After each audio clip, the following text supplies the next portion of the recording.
And we're looking at some other changes as part of the Fix Congress First initiative, but those 4 are a great start. And it would shake Congress to the core, that they actually have to be accountable. Oh, yeah, no budget, no pay, the 5th one. And this is where my opponent, I mean, there's things called a con job. The standard politician con job is to claim that you've done something when in fact you've actually done quite the opposite. No budget, no pay with teeth is what I propose, which is if you don't pass the appropriation bills on time, you forfeit your salary. You forfeit the salary because you didn't do your job, plain and simple. Now people say, well, wait a minute, you know, what if they let them draft a budget and they just pass a budget in their chamber? No, that's like a sales guy drafting a proposal for a sale and submitting it to a client, but the client hasn't been sold yet, the client hasn't signed off on it. And so no budget, no pay means that we expect that the executive branch and the legislative branch adopt a budget. It may not be a good budget, but you gotta adopt a budget.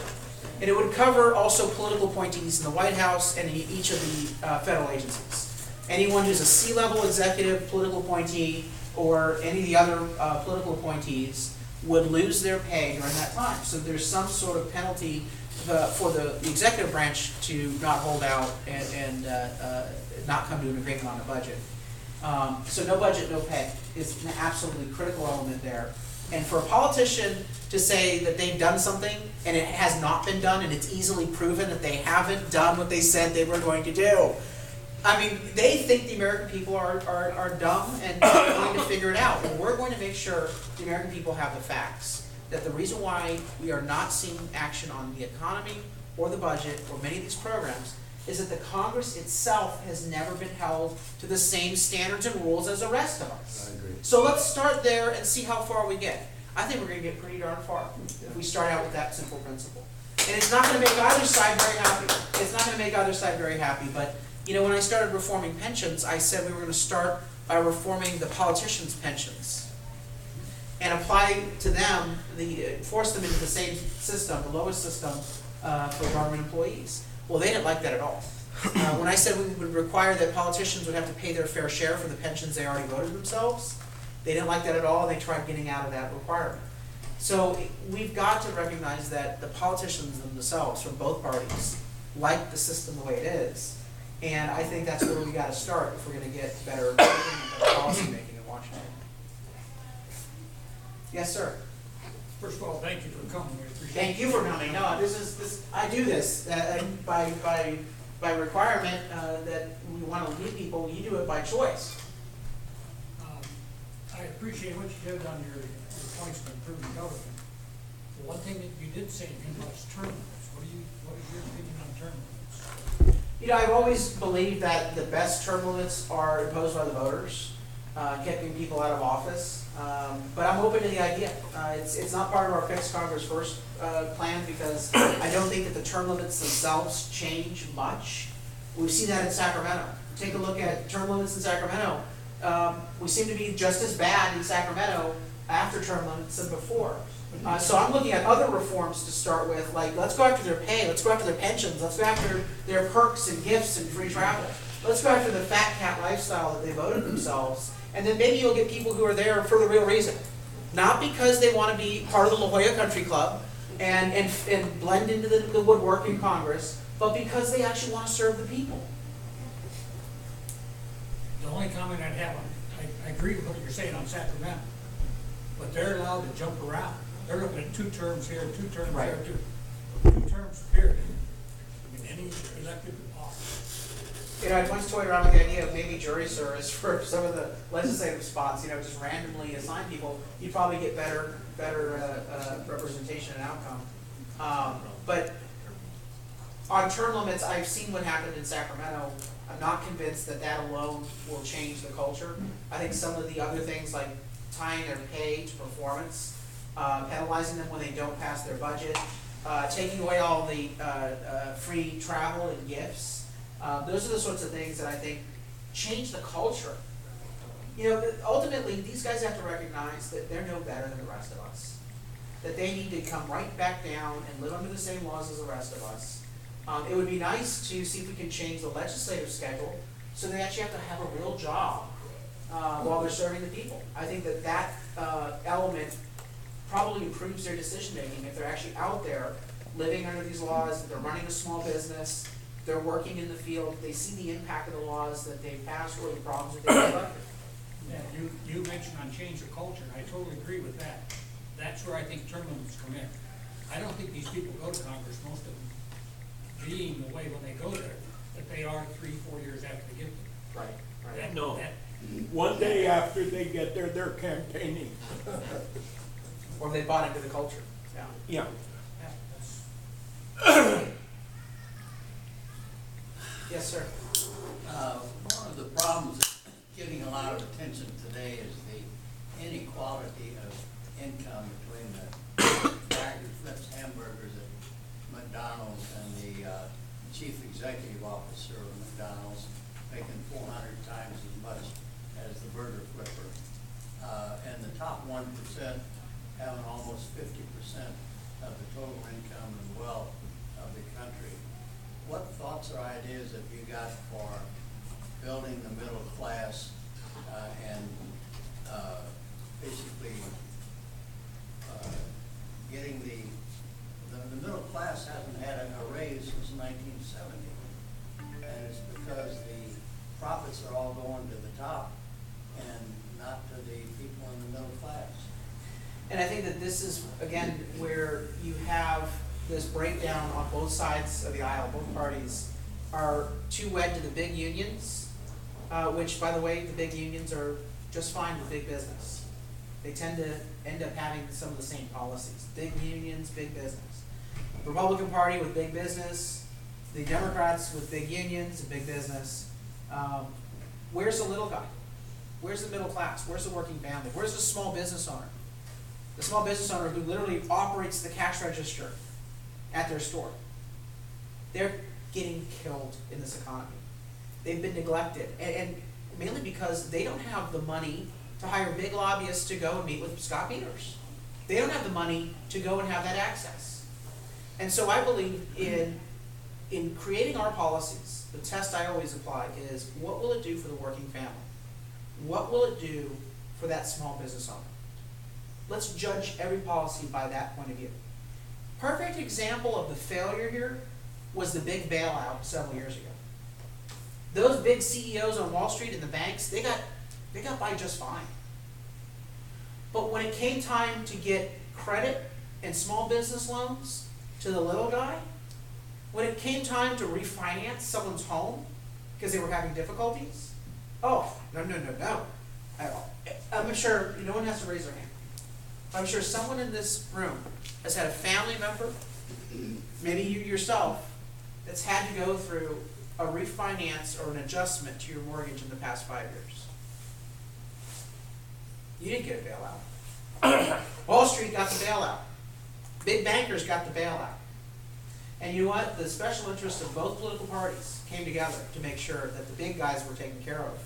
And the little guys, the credit was completely choked. And we know that if we're going to create jobs in this country again, if we're going to get out of this economic malaise that we've been in since 2007, we've got to make it easier for the small business to invest, to expand, to hire. That's where the job-based expansion is going to come from. And so I believe that we have to create policies that are written from the standpoint of the small business owner, the working family. That has to be the acid test we apply to everything. Have you ever seen the Oscars or one of these Hollywood shows? They always are giving themselves awards. So they rail against the 1%, and yet Hollywood movie producers get one of the biggest tax breaks, sweetheart deals, in the tax code. $480 million a year in tax breaks for Hollywood movie producers. They're part of the 1%. And yet they're always opening up the checkbook and they're using the divisive language and attacking. We've got to create policies where people are treated fairly, that the American dream is an opportunity available to everyone that's willing to work hard. And if they have a good idea, a good set of skills, because we're investing in education, they should be able to make their way in this world. I talked to the college students 2 weeks ago. We did a college tour. And you know, it's hard to get college kids involved in politics. You know, they're thinking about all sorts of other things at that age. They have professors that fill their minds with different ideas that may or may not be realistic. But I stood there and I said, let me tell you that 20 years ago I was in your chair, 1993. It's 2013 today, 1993 I was in your chair. I showed up at Georgetown with $36 cash in my pocket.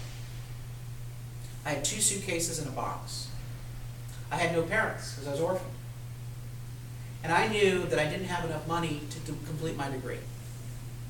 Because I maxed out my loans, I could probably do it in 3 years if I was lucky. And I had no money for health care or living expenses. I was so poor, I didn't have money for books, so I actually went to my professors asking them to put their books on the reserve list in the library so I could sit there and read the book rather than buy the books. So I got 2 jobs to make my way through college. I was able to take extra credits, so I was able to complete my degree in 3 years. Then after working for a couple years, I saved up enough money to start my first company. Maxed out 2 credit cards because the SBA wouldn't give me a loan. They said I wasn't old enough yet. They even used the term, go work for 4 or 5 more years, get yourself some experience, and come back when you have a bit more under your belt. Well, thank goodness I was able to bet on myself. I started a company, built it up, started a second company by age 28, built that one up, sold both in my early 30s. So I told them this story, and they're like, their eyes are like lit up. And I said, here's the bad news.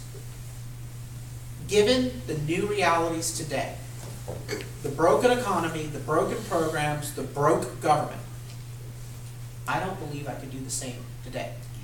It's only 20 years have passed since when I was in your chair and today, and I wouldn't be able to do that. Now, think about this.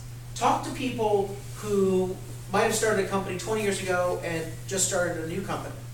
Ask them this question. So was it easier 20 years ago, or is it easier today?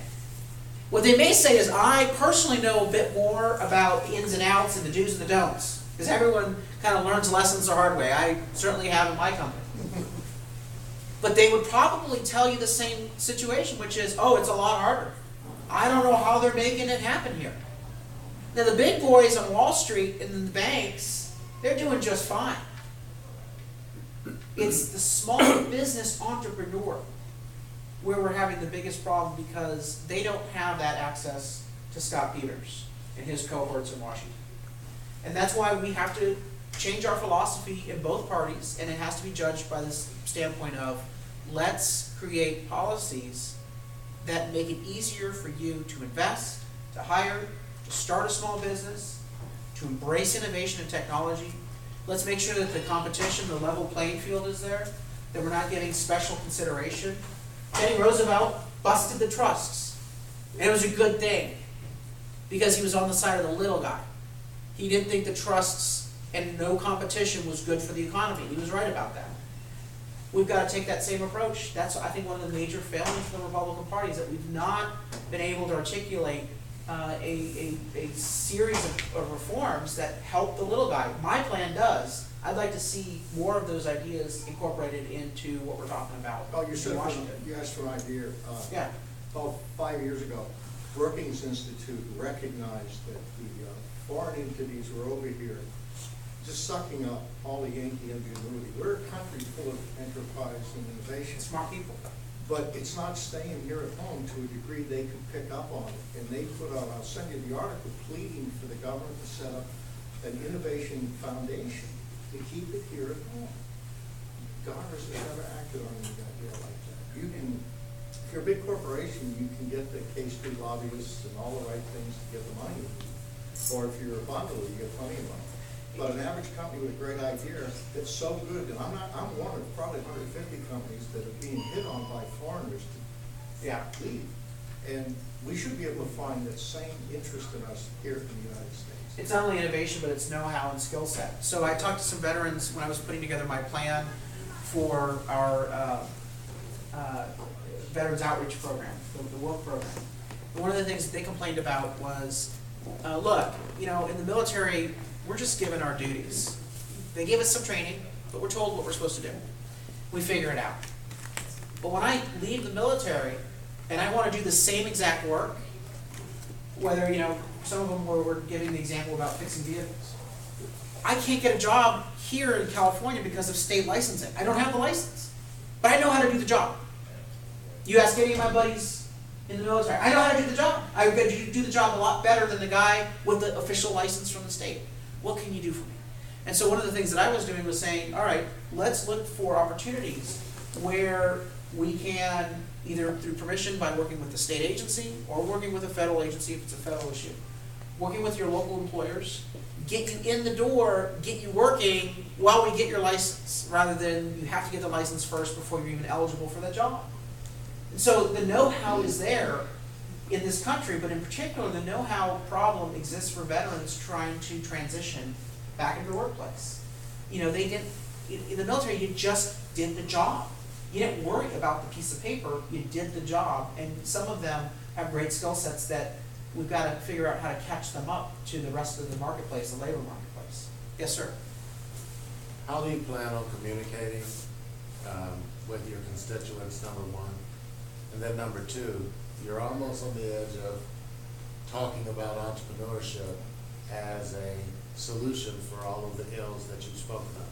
Can you reflect from those two perspectives?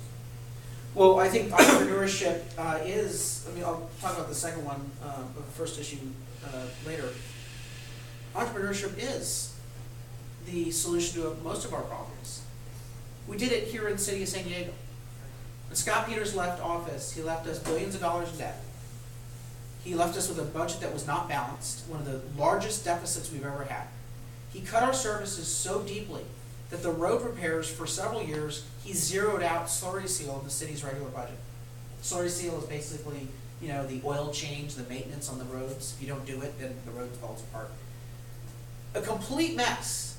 And people came to me and said, the city's going to have to file bankruptcy. We started looking at our cash position, it was that bad. Do we have enough cash to make it through the month, make it through the next 13 weeks? And I said, no, we're not going to file bankruptcy. We're going to fix the problem. We're going to figure out how to rethink how city government works. And so we went through, and I sat down with a bunch of smart people in each mission area.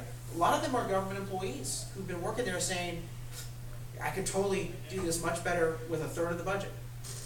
A lot of people were from the outside. You sit here in San Diego, and you'll find people are so innovative. They're leaders in their field. They run companies. They're medical researchers. They work for Qualcomm.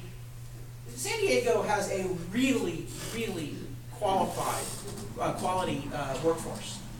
And so I could lay out ideas or challenges to people in San Diego, and they'd come to me with solutions. So do I believe that innovation and change and embracing new ideas can solve problems? You bet. I don't believe there's any challenge in this country that we cannot conquer if we put people's minds to the task and clear up the obstacles that far too often government puts in our way. So that's first and foremost. How do I communicate with constituents? Transitioning from that question, perfect example. 2003, I did a study of the city, and I found 21 call centers were being used by the city of San Diego, major call centers, where you dial a number, like for the water department, if your bill's late, or you dial the number because there's a pothole, you dial the number because there's a dead animal on the road, you dial the number because you see graffiti. Each went to a different call center, different telephone number, operating somewhat 9 to 5. Different computer systems, everything. So I said in 2003, let's do what Indianapolis has done and Baltimore has done and even New York City. When New York is doing something and you're not, you're really behind the ball. So I said, let's do San Diego 311. One phone number, one computer system, one customer service staff. And let's embrace the customer service techniques and transparency.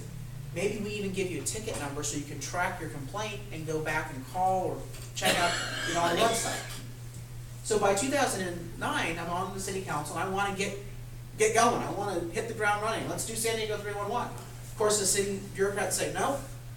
And someone says, that was a good idea in 2003, but there's this little thing called smartphones, and there's things called apps. So what you should do is think about creating San Diego 311 as an app. That's exactly what we did. and we rolled out an app, San Diego 3